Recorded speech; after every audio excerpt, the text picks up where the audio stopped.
Hello, my friends. This is Renee Mishlevich with Zesty Life Mentoring, back here again with our Chaos to Order program. And I today have a special video for you describing a tool or a practice that I set in place for my family that helped me to keep things in order around my living room, especially, and my family room. So I want to just take some time to thank you for ordering this program and for purchasing it from me. And I hope that you are enjoying it. And if there's anything that you are not sure of, or things that you question or you want to ask about, or even ideas that you have that could improve it, please feel free to send me a private message or an email to Renee, R-E-N-E-E, .Mishlevich, MYSLIWIEC @gmail.com, or find me on Facebook and private message me. You can always do that there. You can also send a message into our private Facebook group for the Chaos to Order program that came with your downloads of all these videos. So now to tell you about this really simple program. So I'm gonna tell you a little bit about it by giving you a backstory. So I'm a mom of 7 children, as you know, and at the time, we also had a couple of other people living with us, and so life was a little bit crazy, and there were times my kids would get out tons of games, and they would get out all these things, and we'd have things all over the floor. And I finally set 2 systems in practice that saved my life when it came to housekeeping. One was nobody gets out a second game or toy before the first ones get put away. So each child's allowed 1 toy in the living room. If they want to play with more than 1 toy, they have to go to the family room or to the game room or something else. They cannot bring more than 1 toy into the living room. If they have a game they're playing, they cannot get out another one until that game is put away and, properly and put back exactly where it's supposed to go. Then they can get out another game. Now, if you've got 2 kids that want to play one game and 2 kids that want to play another game or something like that, they can do that. But when that game is done, they cannot get out another one until they put that game away. Then they can get out another one. Being strict about this really helped keep things in order, because then we didn't have multiple things stacking on top of each other. And I set another practice at 3 o'clock every day. I began to put things together for dinner. And while I was getting things prepared for dinner, I would tell my kids, hey guys, it's time for 21 pickup. Everybody pick up 21 things. And so they would go about the house gathering 21 items, and they loved counting them. And I would oftentimes give a little surprise for somebody who was the one that picked up the most. And so that encouraged even more than 21 items picked up. And it seemed to me that usually by the time everybody did 21 items, all the little tiny pieces of things were picked up, and, games were put away. Whatever it was that the kids had brought out were all put away. And I did that throughout the house. So not just 21 pickup in the upstairs living room, but also the downstairs family room, which we used as a schoolroom as well, and a playroom. So they had to go both places to do 21 pickup. And by doing that, it tremendously scaled the order of housekeeping and helped us keep things nice. So I didn't worry about it too much, like when I had them pick up games and things and didn't let them bring extras up.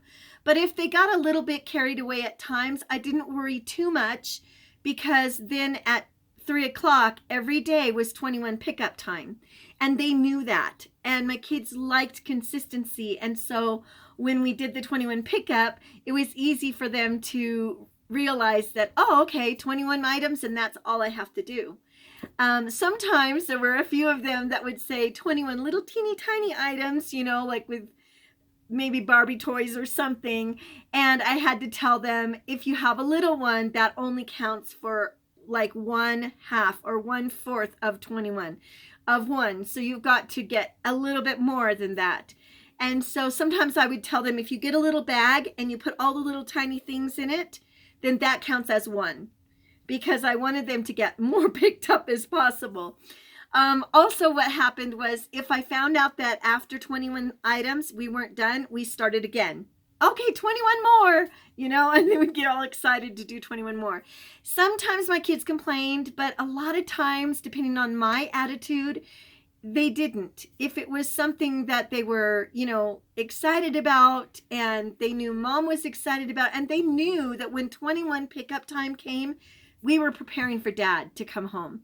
So by the time we got done with our 21 pickup, then it was usually, sometimes they dawdled. And so it would be, between 30 minutes to an hour to do 21 pickups. Sometimes they were really fast and we could get it done in 15 minutes, but it depended on their mood. And so typically by 4 o'clock, everything was picked up. The house was nice and clean. And I would tell the kids to start baths. Like little tiny kids, the little ones would take baths at night. The older ones would usually take their baths in the morning. And I would start bath time. Then I would put on some soft music, maybe some fun primary songs or something a little bit softer to kind of get them in a mood where they would settle down a little bit, and we'd start kind of quiet time, because we knew that anywhere between 5 and 7 dad would be home. And so I always wanted to make sure that the house was nice and clean, the kids were clean, the dinner was ready, and everything looked nice when he came home. Because to me, when a man goes out into the world, it's like a jungle out there. Like, it is hard. And these poor guys, they're out there fighting the world for us, for their wives and their children, and slaying the dragons out there in the world for us. They don't do it because they want to work every single day. In fact, most dads would love to be home every day. But they can't, because they've got a family to take care of, and that's how my husband was. He loved being with his family. He loved being home, but he was a dedicated hard worker, and he knew that if he was out in the world, he was doing that for his family, and it was important, and it was part of his mission. And so he had a good attitude about it, but sometimes life was hard, and he traveled 1 hour, sometimes an hour and a half, commute back and forth to work each day, each way. And so I knew that by the time he came home, he was stressed to the max with the traffic. And I didn't want anything else to stress him when he walked in the door. So I wanted him to walk in and see happy children, to see a happy wife, to see, beautiful music playing. And you guys, it's really easy to do this. I know it feels like a huge thing sometimes when you're stay-at-home mom and you've got lots of things going on and lots of children, that life is stressful for you too. And mom's life is not easy at home. I can guarantee you it is not easy. And my husband learned that really quickly. So he was very respectful of the fact that it wasn't easy at home. But I just always had this feeling that if I could make life easy for him, then he could understand when I needed a break. And he always did. Like, I had whatever time I needed. Dad never thought that it was babysitting. He just always took it upon himself that, oh, okay, mom, go have a day, go have fun, go be with friends, or, go shopping or whatever. I mean, I went grocery shopping without children every week or every other week. He'd get paid every 2 weeks. And every 2 weeks I'd make my menus and I'd go shopping. And it was because he understood that I needed to think clearly. I needed to be able to think about the prices. I needed to compare prices. And I needed to make a good choice for our family so I could stretch our grocery budget as far as possible. And I couldn't do that with children. And so it never bothered him. He took on that Saturday. And oftentimes I would stretch out my shopping as long as possible because that was my day. That was my day to go shopping and enjoy my time and just really be by myself without any kids. And I didn't get that very much during the week because he was working long hours. And of course I was working long hours at home. So that was, dad helped. And so I felt like, you know what, I'm going to do my part to make life comfortable for him and do the best that I can to make sure that things are nice. Probably the hardest thing for me was to make sure that I got fixed up and that I looked nice, because sometimes I didn't always get a shower during the day, or I didn't always get to, put my makeup on or whatever. But I began to try really hard in that area because I felt like it was important that, he see me when he comes home looking nice. Because when he left that morning, I got up to make breakfast for him. And so I was probably just, right out of bed and didn't have makeup on, and my hair was a mess. I'm in my pajamas, whatever. And I felt like some point during the day he should see his sweetheart looking pretty, looking picked up and cute, and he looks nice when he walks out into the world every day. I want him to come home and see a wife that looks nice too. I'm a bit old-fashioned about this, you guys. I'm a bit old-fashioned about it, and I just feel like that's kind of important.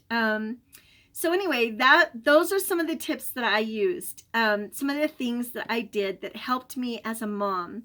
I also, enlisted my older kids to help the younger ones. So remember in our other videos, we talked about having a buddy system.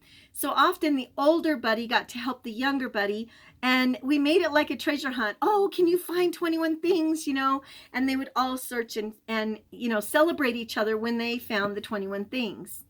That was a tremendous, tremendous help. The older kids really did a good job with their younger siblings. They were really wonderful about that. And I think if you start them out learning to serve one another and help one another when they're little, they will do that as they grow up. And it will become something that they're very close to one another and they're very good to each other. And I've been a lucky mom because we set these things in place when my kids were fairly young, and they continued to do these all the way through high school. I mean, Claire, until they were older, I'd make my high school kids get down and do 21 pickup too. I mean, everybody was involved, and they all helped one another, and they did a good job. They weren't perfect. I had fighting kids too sometimes. In fact, while we're talking about that, I will let you know a little system that we used when the kids did start arguing and fighting with one another. I decided I wanted my kids to get along. I did not want the bickering and the battling, and I wanted them to know that their best friends are their family. There is nobody in this world that will be better friends to them than their siblings. And I wanted them to know that. And so what happened is when they started fighting, we would put them on the piano bench and they would have to sit back to back. So they're back to back on the piano bench, and if they would have to stay like that until they were ready to turn around and face each other and apologize for their part. So they had to be accountable for their part and then say, "Will you please forgive me for," and explain what their part is, and then accept forgiveness, give forgiveness to the other one and accept forgiveness from the one that, they're asking, and we would work that out with them. So we'd help them in that process so that they understood kind of the repentance process, but also how to take accountability, how to communicate, how to ask for forgiveness, and how to give forgiveness. And if there was somebody that wasn't willing to forgive, well, then they got to sit on the bench a little bit longer until they were ready to forgive, or they were ready to apologize for their part, And if they didn't feel like they did anything wrong, well, then they were apologizing for fighting, for arguing and fighting. Because if they felt like the other person was the meanie, and they were just the victim, if that's how they felt, well, then we would say, well, then you apologize for arguing or for fighting with your brother, or for being mad or angry, whatever it was, we would ask them to do that. And one time I had two of my kids that decided that they didn't want to forgive each other. They didn't want to make up, and they didn't want to go through the process. And so, excuse me, after a little while, I decided that I was going to try a trick that my friend had taught me. And what it was is we tied their arms together. And so they had to be tied together by the arms all day. So basically the whole rest of that half of the day, because they didn't want to apologize in the beginning of the day, the rest of the day they were tied together and they had to figure it out. I know a mom, one of my nieces actually, that she puts them both in a great big huge shirt. One child's arm goes in one side and the other child's goes in the other side, and they have to have their arm around each other, and that's how they have to stay for the rest of the day until they're willing to make up. I thought that was pretty clever. But this friend told me tie their arms together, and then when they go to have dinner, they have to eat with that arm. Like they have to, practice eating.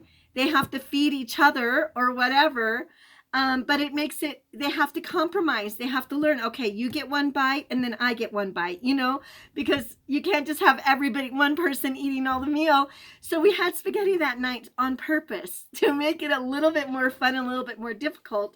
and they ended up eating their spaghetti and laughing and joking and thinking it was the most hilarious thing and dropping a lot of spaghetti on the process. But it was fun, and it created something silly out of something that could have ended up badly that day.